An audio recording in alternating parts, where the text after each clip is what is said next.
भाभी मैं ये गाड़ी की चाबी और 2000 रुपए ले जा रहा हूँ भैया को। रखो रखो, पैसे और चाबी दोनों रखो। क्या हुआ भाभी? क्या हुआ? तुम्हारे पास जाने के लिए सिर्फ गाड़ी है? मेट्रो से नहीं जा सकते? मेट्रो से चले जाओ। नहीं भाभी, मैं तो रोज मेट्रो से जाता हूँ, पर आज मुझे मीटिंग में जाना है इसलिए गाड़ी ले जा रहा हूँ। यार तुम्हारे पास हमेशा बहाने तैयार रहते हैं ना। कभी तुम्हें गाड़ी चाहिए होती है, कभी तुम्हें बाइक चाहिए होती है, कभी तुम्हें 2000 रुपए चाहिए होता है, कभी 1000 रुपए चाहिए होते हैं। अरे तुम बड़े हो गए हो, जॉब करने लगे हो, खुद का कमाते हो, तो खुद का कमा के खुद के खर्चे हैंडल नहीं किए जाते तुमसे?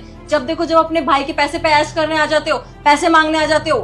पर भाभी मेरे को तो भैया ने बोला है कि जब जरूरत हो तो भाभी से पैसे मांग लो और गाड़ी ले जाया करो। तुम्हारे भैया कुछ नहीं बोलते, इसका मतलब ये नहीं कि तुम कुछ भी करो। अगर तुम्हें गाड़ी का ज्यादा शौक है ना, तो अपनी बीवी से बोलो दहेज में लेकर आएंगे। ये गाड़ी मेरे पापा ने मुझे दहेज में दी है। इस गाड़ी पे मेरे और मेरे पति का हक है, ना कि तुम्हारा।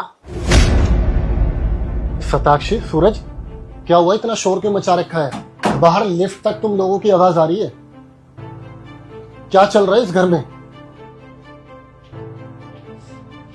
दीदी क्या बताएंगी आपको, मैं बताती हूँ। दीदी बस हमेशा ही हमें नीचा दिखाती रहती है, फिर चाहे वो पैसे में हो, दौलत में हो, किसी में भी। अभी ये बस ऑफिस जा रहे थे और ये पैसे लेने लगे और गाड़ी की चाबी, वो भी सिर्फ काम से। और दीदी ने साफ इनकार कर दिया, ये कहते हुए कि तेरी बीवी तो दहेज में कुछ लाई नहीं और ऐश करने का इतना ही शौक है तो अपने पैसे से करो। मैं बस जब से इस घर में आई हूँ बस यही सुनते आई हूँ कि मैं दहेज में कुछ भी नहीं लेके आई। माना कि मेरे पापा गरीब है, लेकिन इसका मतलब ये नहीं कि मैं अच्छी नहीं या फिर मेरे घर वाले अच्छी नहीं। दहेज के लिए किसी को क्रिटिसाइज करना किस हद तक सही है? आज हम 21वीं सदी में आ चुके हैं, लेकिन पुरानी मान्यताओं के हिसाब से हम आज भी चल रहे हैं। अब इस कुरीति को खत्म करने का समय आ गया है और तुमसे भी इसे शादी समाप्त कर इसलिए देना नहीं की थी चाहिए। कि तुम इस घर में जेवर लेकर आओगे, गाड़ी लेकर आओगे या पैसा लेकर आओगे।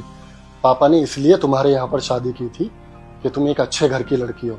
तुम्हारे पापा और मेरे पापा बचपन के दोस्त थे, इसलिए वो अपनी दोस्ती को रिश्तेदारी में बदलना चाहते थे, लेकिन नहीं, उनकी बेटी में तो गाड़ी का घमंड, पैसे का घमंड, उसका भूत सवार है।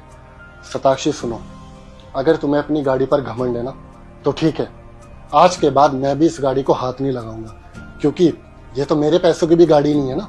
मैं भी इसको लेके हर जगह जाता हूँ। जिस चीज पर मेरे भाई का हक नहीं ना, उस चीज पर मेरा भी हक नहीं। और रही पैसे की बात, तो ये 1000 ले, 2000 ले या 1 लाख ले, ये मेरा भाई है और मेरा फर्ज बनता है कि अपने छोटे भाई का ख्याल रखना और उसकी बीवी का भी ख्याल रखना। शायद तुम्हें ये समझ नहीं आएगी, क्योंकि एक घमंडी इंसान को अपने आगे कुछ दिखता ही नहीं है।